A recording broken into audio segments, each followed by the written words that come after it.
ಉತ್ತರ ಕರ್ನಾಟಕದ ಗಾಯಕನ ವಿರುದ್ಧ ಪೋಕ್ಸೋ ಕೇಸ್ ದಾಖಲು. ಲವ್ವಾತೋ ಲಪಡಾತೋ ಮೊನ್ನಿಯಾಗಿ ಮದುವ್ಯಾತೋ. ಜನಪದ ಗಾಯಕ ಮ್ಯೂಸಿಕ್ ಮೈಲಾರಿ ವಿರುದ್ಧ ಪೋಕ್ಸೋ ಕೇಸ್.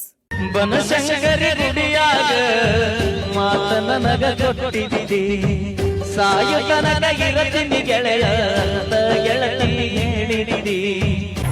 ಕಾರ್ಯಕ್ರಮಕ್ಕೆ ನೃತ್ಯ ಮಾಡಲು ಕರೆದುಕೊಂಡು ಹೋಗಿ ಅಪ್ರಾಪ್ತೆ ಮೇಲೆ ಲೈಂಗಿಕ ದೌರ್ಜನ್ಯ ಆರೋಪ. ಗುಡ್ಡ ಬಸ್ ಸ್ಟ್ಯಾಂಡದಾಗ ನನಗ ಮೊದಲ ಭೇಟಿಯಾದಿ, ನಾ ಕೊಡಿಸಿದ ಚೂಡಿದಾರ ಹಾಕೊಂಡು ಕಾಲೇಜಕ್ಕೆ ಬಂದಿ.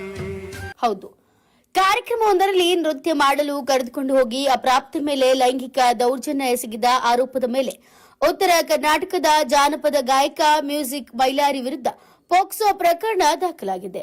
ಹೌದು, ಬಾಗಲಕೋಟೆ ಜಿಲ್ಲೆ ಮಹಾಲಿಂಗಪುರದಲ್ಲಿ ನಡೆದ ಕಾರ್ಯಕ್ರಮಕ್ಕೆ ಮ್ಯೂಸಿಕ್ ಮೈಲಾರಿ, ಅಥಣಿ ಶಂಕರ, ದಾನವಿ ಸಿಂಗರ್ ಅವರು ನೃತ್ಯ ಮಾಡಲು ಅಪ್ರಾಪ್ತ ಬಾಲಕಿಯನ್ನ ಕರೆದುಕೊಂಡು ಹೋಗಿದ್ರು. ಕಾರ್ಯಕ್ರಮ ಮುಗಿದ ನಂತರ ಲಾಡ್ಜ್ನಲ್ಲಿ ಉಳಿದುಕೊಂಡಿದ್ರು. ಈ ವೇಳೆ ಮ್ಯೂಸಿಕ್ ಮೈಲಾರಿಯೊಂದಿಗೆ ಸಹಕರಿಸುವಂತೆ ದಾನವಿ ಸಿಂಗರ್ ಬಾಲಕಿಗೆ ಒತ್ತಾಯಿಸಿದ್ದ. ತಿರಸ್ಕರಿಸಿದಾಗ ಬಾಲಕಿ ಮೇಲೆ ಅಥಣಿ ಶಂಕರ ಹಲ್ಲೆ ಮಾಡಿದ್ದು ಮ್ಯೂಸಿಕ್ ಮೈಲಾರಿ ಲೈಂಗಿಕ ದೌರ್ಜನ್ಯ ಎಸಗಿದ್ದಾನೆ ಎಂದು ದೂರನ್ನು ನೀಡಲಾಗಿದೆ.